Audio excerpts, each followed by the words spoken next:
Antes que nada, una vez más, les reitero mis buenos deseos y saludos personales para que todos estén celebrando las fiestas regocijándose.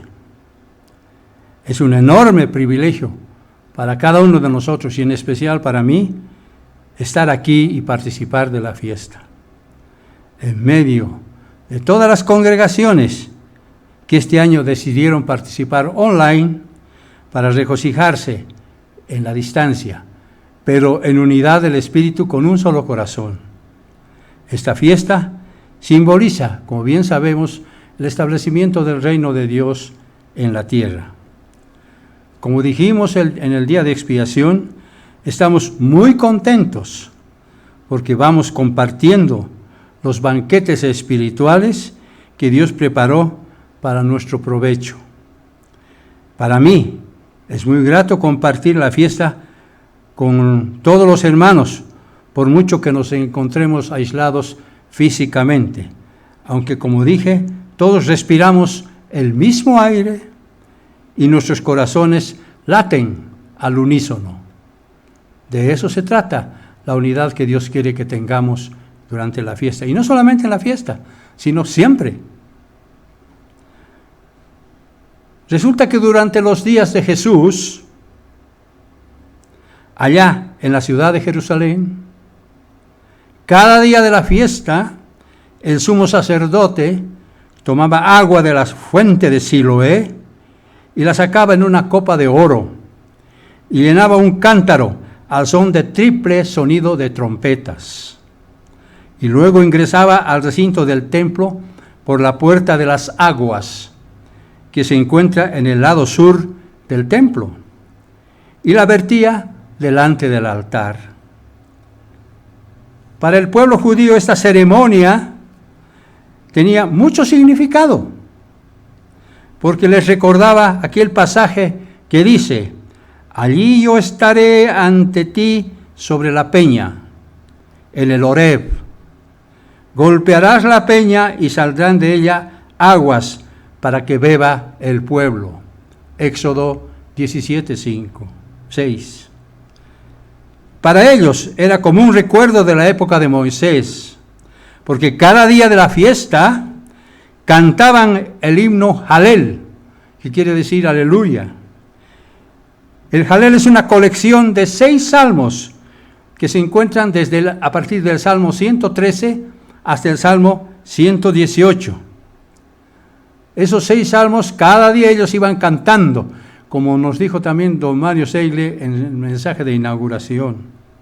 El Salmo 113 parte y tiene que ver con la familia de Dios. Y el Salmo siguiente, el Salmo 118, tiene que ver con la salvación e indirectamente también con los cuernos del altar. La mente de ellos estaba enfocada hacia el futuro, cuando Dios hará salir aguas de Sión.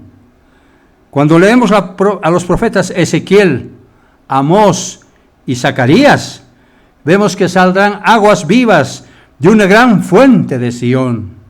Y esas aguas servirán para derramarse en los campos, bendiciendo la tierra, y también para que venga la gran cosecha de naciones.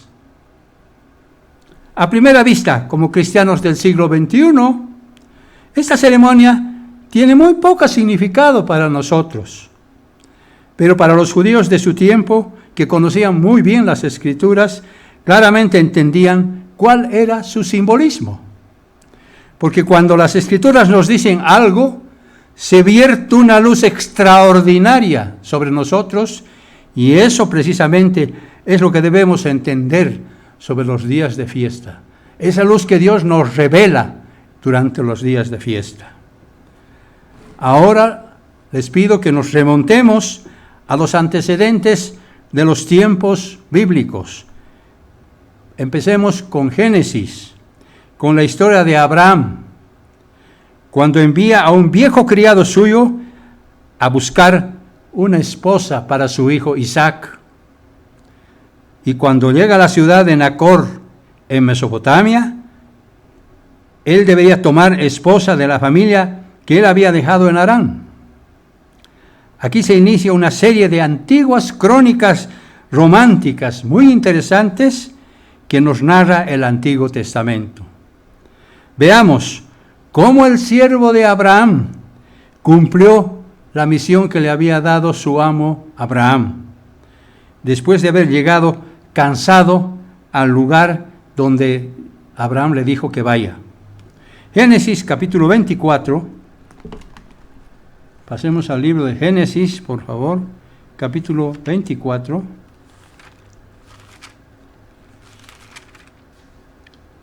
¿Sí?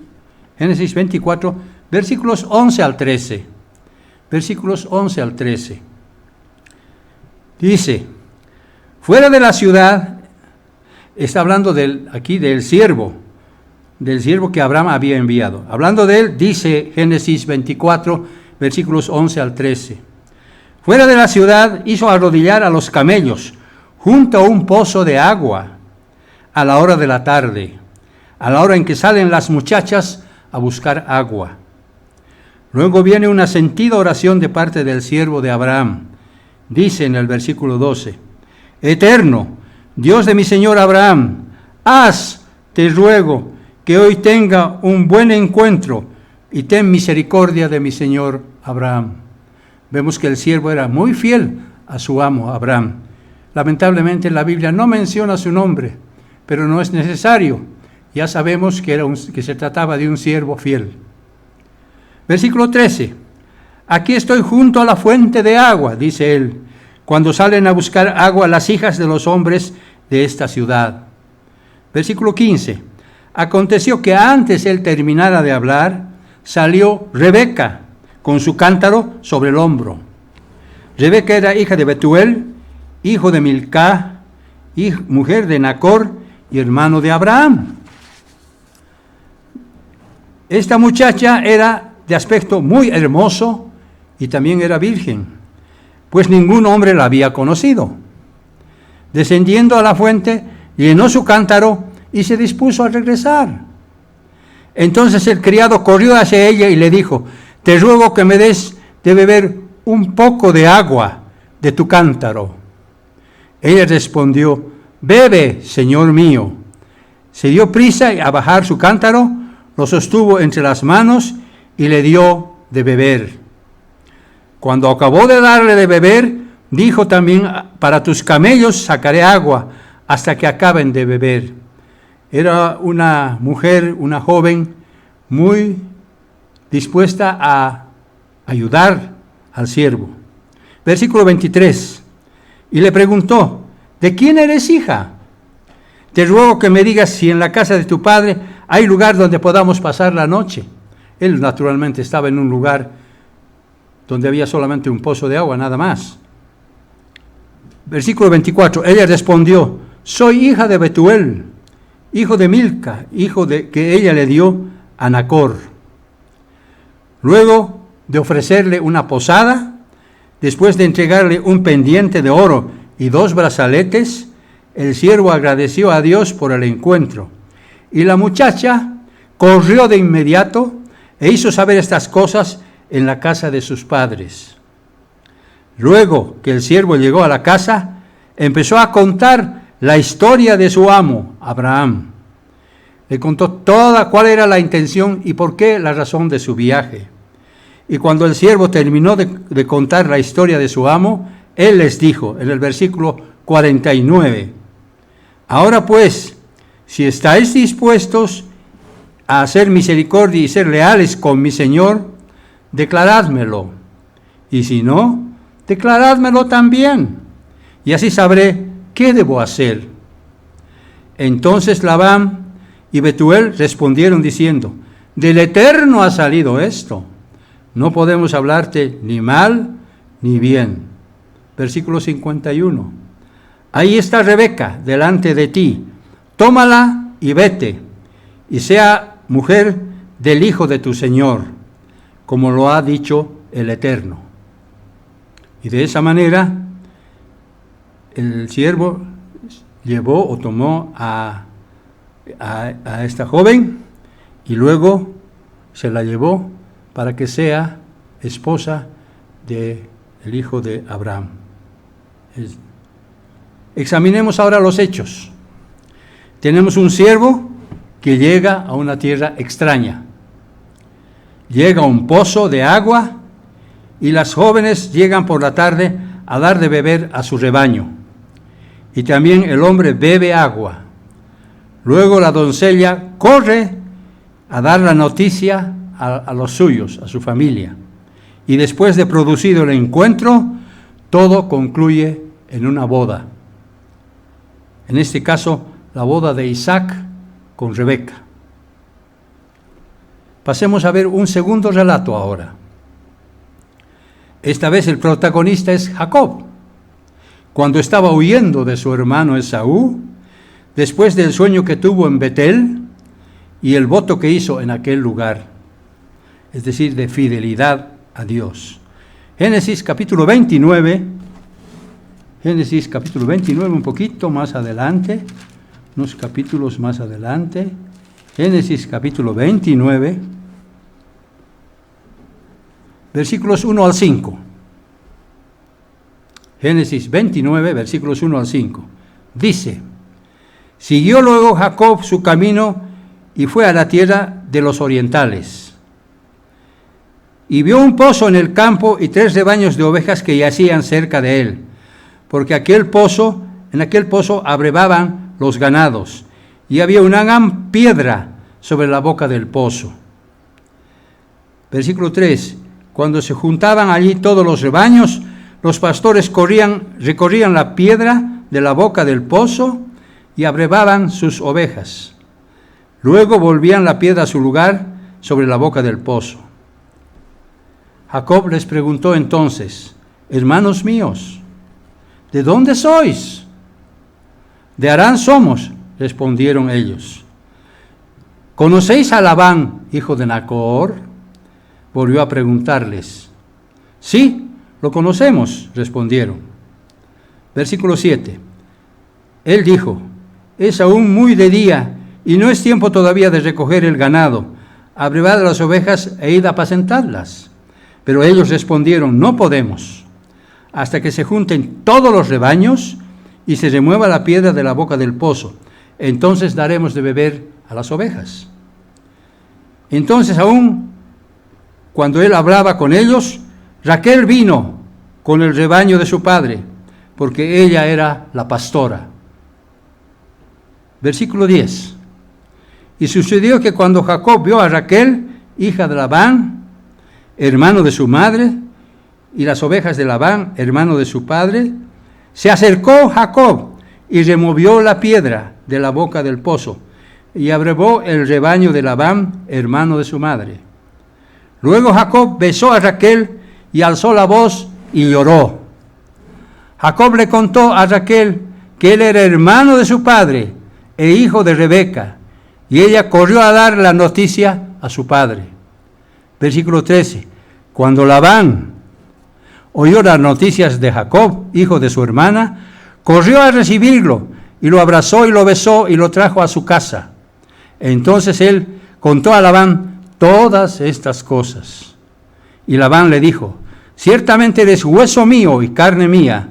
Y estuvo con él durante un mes.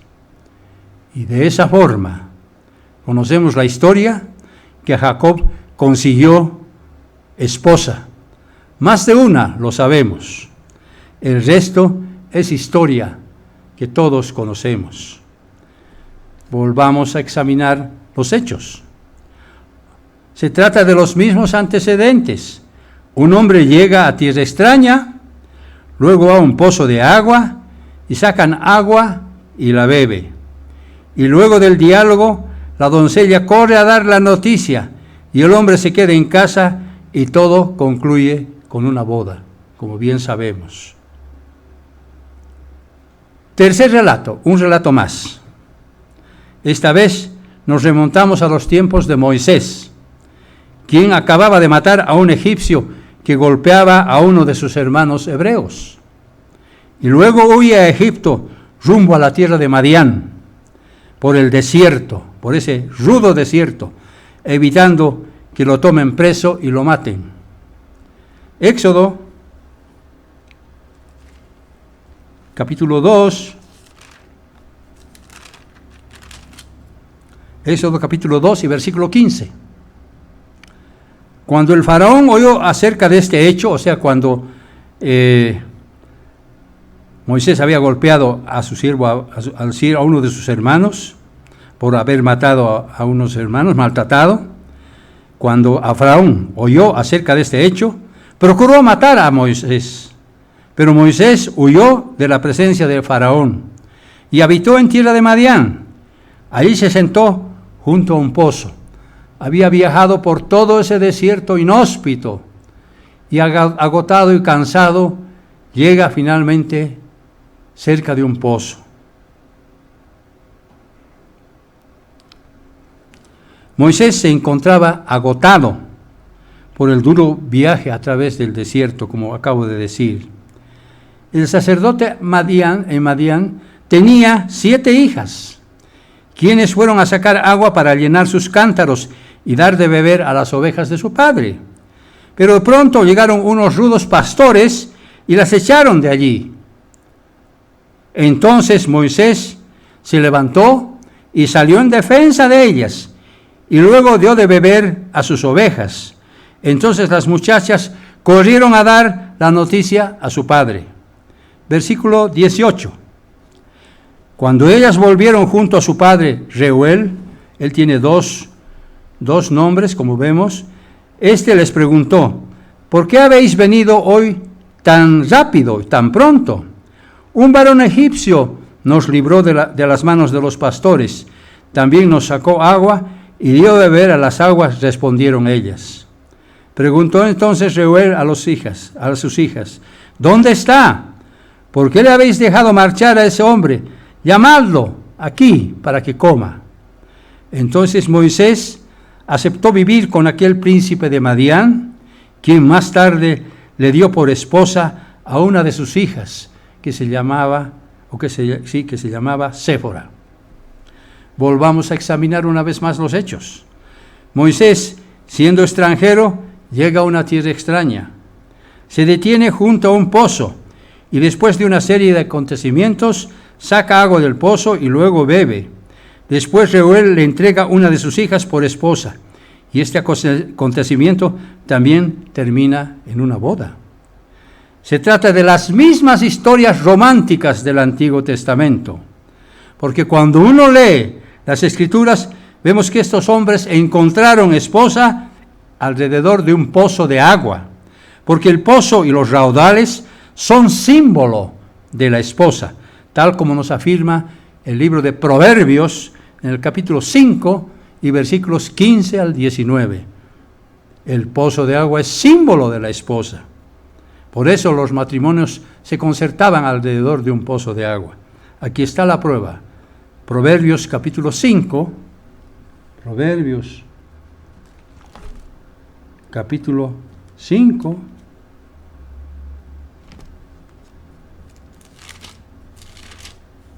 ¿sí? Versículos 15 al 19. Dice: bebe agua de tu propia cisterna, los raudales de tu propio pozo. ¿Acaso han de derramarse tus fuentes por las calles y por las corrientes de aguas por las plazas? Sean para ti solo, no para los extraños que estén contigo. Sea bendito tu manantial, y alégrate con la mujer de tu juventud, sierva amada, graciosa gacela, que sus caricias te satisfagan en todo tiempo, y recréate siempre en su amor. Vemos entonces acá que el libro de Proverbios nos muestra que el pozo es símbolo del matrimonio. Con estos antecedentes del Antiguo Testamento, ahora pasemos al Nuevo Testamento, esta vez con la historia de Jesús. Vayamos al libro de Juan, capítulo 4,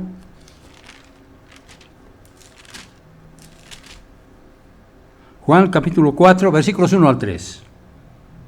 Juan capítulo 4, versículos 1 al 3.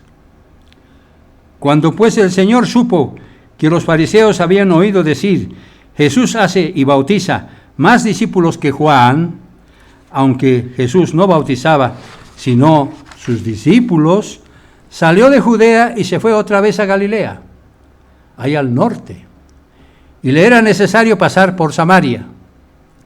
En tiempos bíblicos, Samaria era una de las principales rutas de paso y de acceso más utilizadas en los viajes de Jerusalén hacia Galilea, que se encontraba en el norte. Versículo 5. Fue pues a una ciudad de Samaria llamada Sicar, junto a la heredad que Jacob le dio a su hijo José. Los nombres de Sicar y Siquem nos recuerdan mucha historia de acontecimientos bíblicos antiguos. Muy cerca, hacia el norte, se encontraba el monte Gerizim, de tanta tradición bíblica, y al frente, hacia el sur, se encuentra el monte Ebal. Versículo 6. Y estaba allí el pozo de Jacob. Entonces Jesús, cansado del viaje, se sentó junto al pozo. Era como la hora sexta, es decir, cerca del mediodía, como ahora más o menos. Llegó una mujer de Samaria a sacar agua, y Jesús le dijo: dame de beber. Pues sus discípulos habían ido a la ciudad a comprar alimentos. Sus discípulos no estaban con él. Él estaba solo, junto al pozo, cuando aparece la mujer con su cántaro y él le pide de beber. Otra vez nos encontramos frente a una escena donde llega un hombre que no era de esa tierra, se sienta cerca de un pozo, luego llega una mujer con su cántaro y él le pide de beber. Jesús llega al pozo de Jacob de increíbles acontecimientos históricos.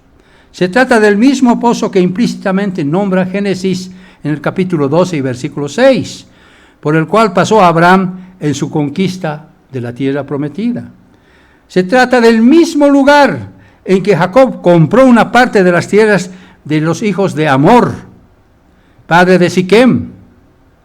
Es el mismo lugar donde Josué nos narra de la sepultura de los huesos de José.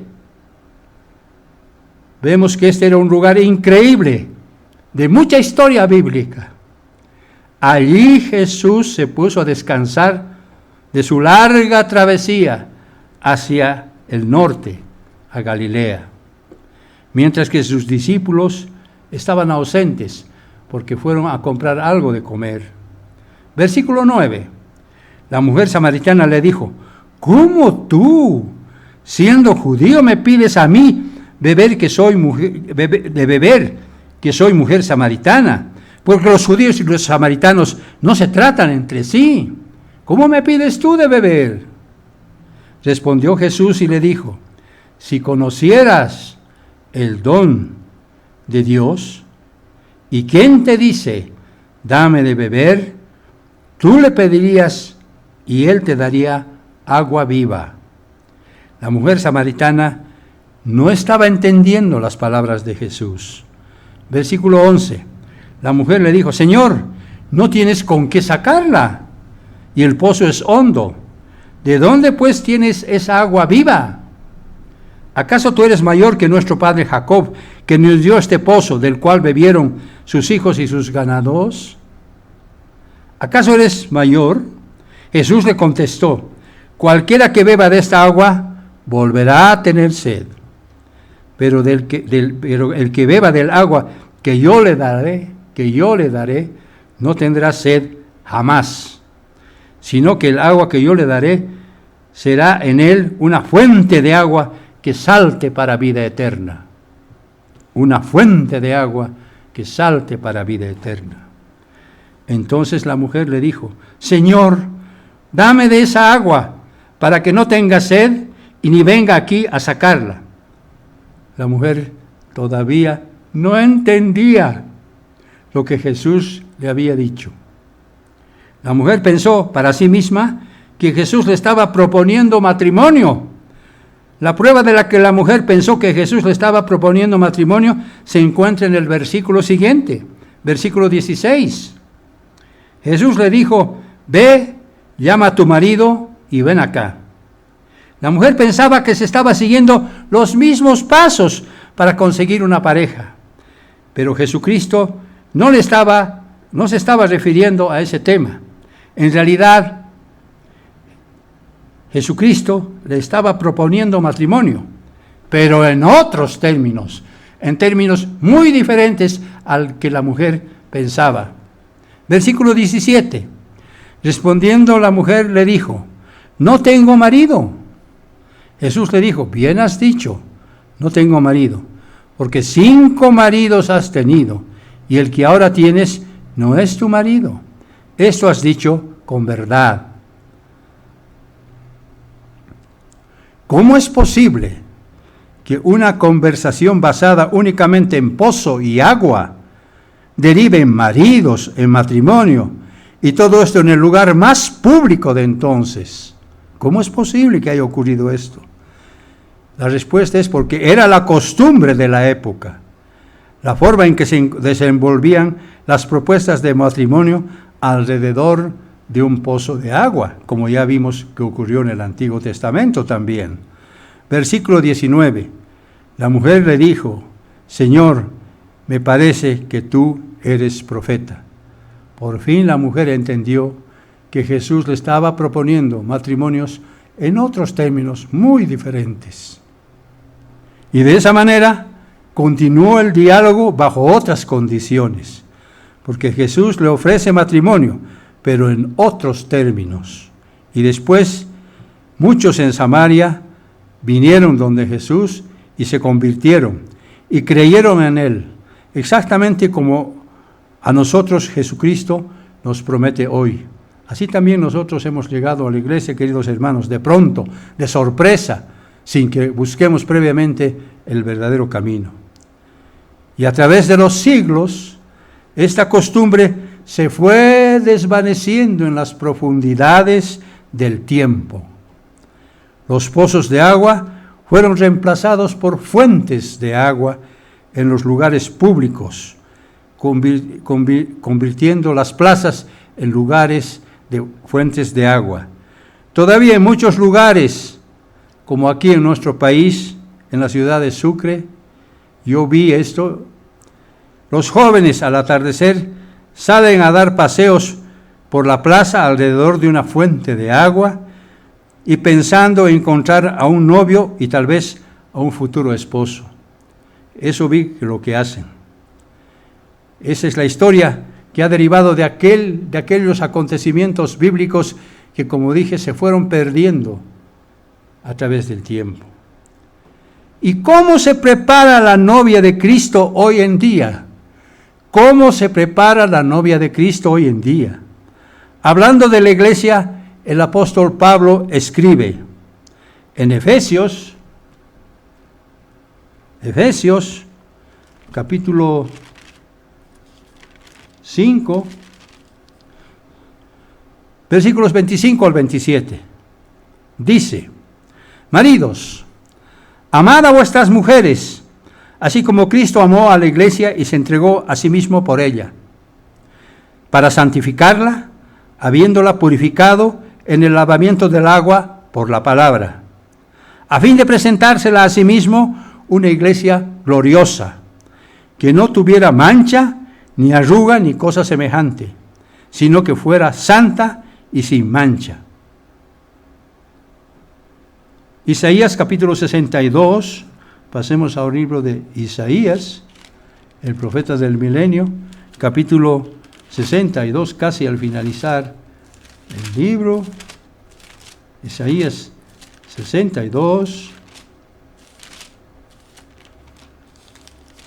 sí, Isaías 62, versículo 5, dice: pues como el joven se desposa con la virgen, así se desposarán contigo tus hijos. Y como el gozo del esposo con la esposa, así se gozará contigo el Dios tuyo. De modo que aquí vemos una hermosa profecía que nos dice: y así como el joven se desposa con la virgen, así se desposarán contigo tus hijos. y como el gozo del esposo con la esposa, así se gozará contigo el Dios tuyo. Nuestra relación con Jesucristo, hermanos, es también en términos de bodas, de un futuro matrimonio, y por eso hemos venido a prepararnos para esta boda. Ese es el título de este mensaje.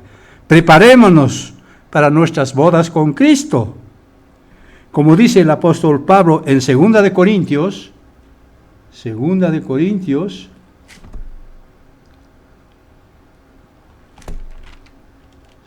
libro de Corintios, capítulo 11,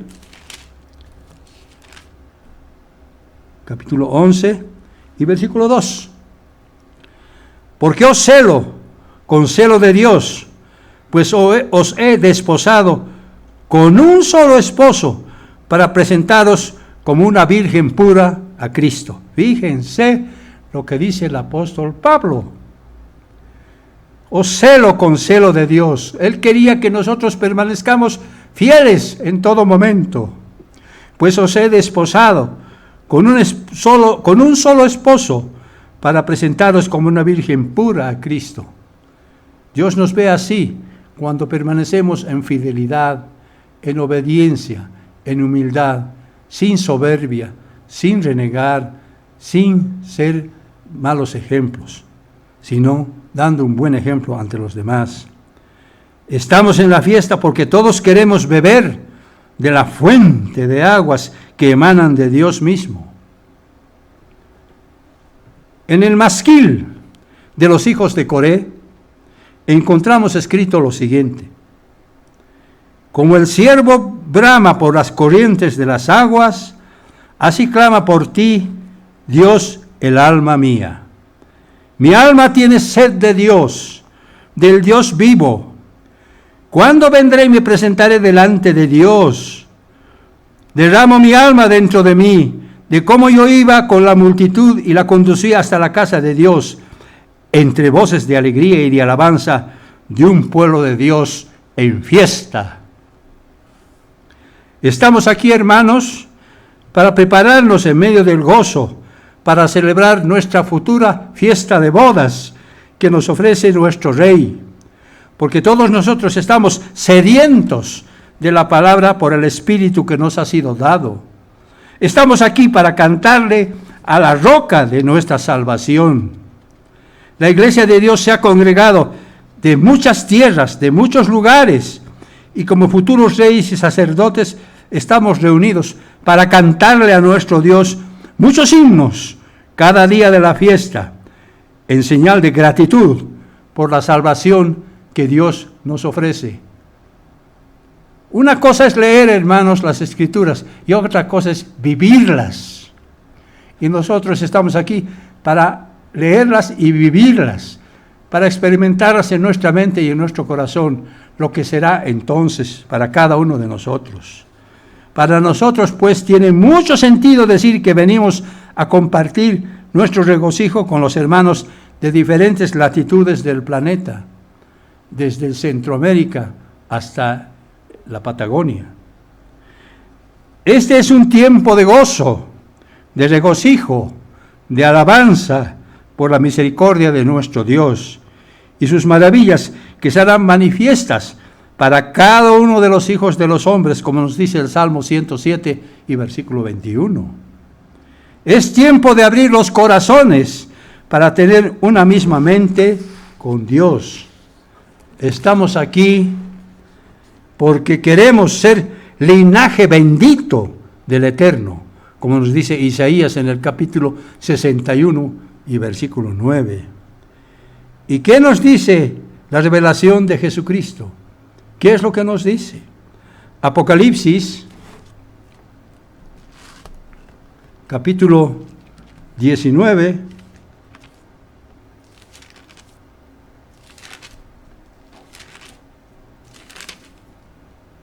Apocalipsis capítulo 19, versículos 7 al 9. Dice: gocémonos y alegrémonos, como ahora lo estamos haciendo, y démosle gloria, porque han llegado las bodas del Cordero, y su esposa se ha preparado. Y a ella se le ha concedido que se vista de lino fino, limpio y resplandeciente, pues el lino fino significa las acciones justas de los santos. Versículo 9. El ángel me dijo, escribe, bienaventurados los que son llamados a la cena de las bodas del Cordero.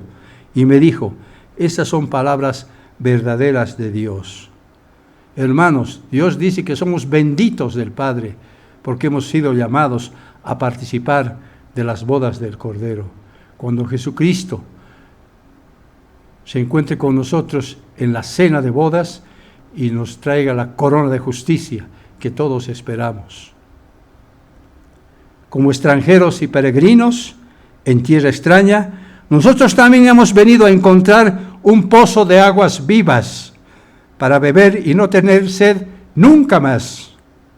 Somos testigos, somos benditos del Padre, porque fuimos invitados a la cena de bodas de Jesucristo. Fíjense cómo el profeta Isaías nos muestra una extraordinaria profecía que se cumplirá en el futuro ya no tan lejano, porque está cada vez más cerca, a través de su famoso cántico de alegría al principio del milenio. Isaías, capítulo 12, Isaías, capítulo 12, versículo 3. Dice, sacaréis con gozo aguas de las fuentes de salvación. Sacaréis con gozo aguas de las fuentes de salvación. Ese es el significado de nuestras bodas. Ese es el significado de que nosotros vamos a ser parte de las bodas de Cristo. Y entonces vamos a ser la esposa de Jesucristo para siempre.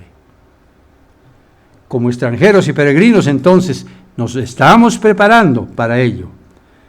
En medio de la fiesta, cada uno de nosotros está sediento y quiere tomar del agua de vida gratuitamente, como nos dice Jesucristo, nuestro Rey, en su venida, en el capítulo de Apocalipsis 22 y versículo 17. Al igual que las jornadas de Israel, cuando subía a Jerusalén con lo mejor de los frutos de la tierra y lo mejor de sus ganados para presentárselos ante Dios, así también nosotros traemos nuestras ofrendas de olor grato al Eterno. El tema de fondo es el mismo, solamente han cambiado los protagonistas. Por 2 años consecutivos, Dios ha querido congregarnos en nuestras casas como si fueran moradas temporales, para descansar de nuestros arduos trabajos que tenemos cada día para poder vivir, para poder alimentar a nuestros hogares, para alimentarnos a nosotros y continuar nuestro rumbo hacia la vida eterna. Resulta que cuando analizamos la Escritura, vemos a Dios queriendo llevar muchos hijos a su gloria, para compartir sus increíbles maravillas. Por esa razón, Él dijo, lo que ojo no vio, ni oído oyó, es lo que Dios tiene reservado para los que le aman y guardan sus mandamientos. ¡Qué maravillas nos espera ver entonces! Realmente uno piensa y se pone a meditar muchísimo. Y eso es lo que debemos hacer también en medio del gozo de la fiesta. Esa es la razón por la que celebramos la fiesta de tabernáculos, queridos hermanos. Para terminar y en conclusión de estos servicios, sabemos que toda celebración de bodas es sinónimo de alegría, de fiesta, de regocijo y de celebración. Yo no he visto nunca una boda donde haya tristeza, sino todo es regocijo, baile, bebidas, alegría, etc. Ahí es donde todos nosotros nos dirigimos y desde ahora nos preparamos para saborearlo y para disfrutarlo en medio de gran deleite, gozo y felicidad. Dios nos ha concedido el enorme privilegio de celebrar sus maravillosas fiestas que encierran un gran significado del plan de salvación que Dios creó para beneficio nuestro. Y no solamente nuestro, sino después para beneficio de toda la humanidad. Porque Jesucristo murió no solamente por nosotros, sino por toda la humanidad. Por eso, a su tiempo, después de 1000 años, resucitarán millones y billones de seres. Y entonces nosotros, ya como seres espirituales, como reyes y sacerdotes, les vamos a enseñar todo lo que nosotros estamos aprendiendo exactamente ahora. Y entonces se producirá la gran cosecha de naciones, porque Dios va a derramar sus aguas sobre toda la tierra. Él tuvo en mente todo esto desde antes que el mundo fuese. Dios Padre y Dios Hijo, desde su eternidad, planificaron debidamente todo esto que estamos viviendo y que vamos a vivir, porque esto simplemente es un camino, no es el fin de todo. La meta espiritual viene pronto, pero debemos seguir corriendo para alcanzar esa meta como verdaderos triunfadores y vencedores. Queridos hermanos, les deseo a todos ustedes que continúen deleitándose en medio de la fiesta, con mayor sentido espiritual que físico, porque ahí es donde precisamente se dirigen todos los hijos de Dios.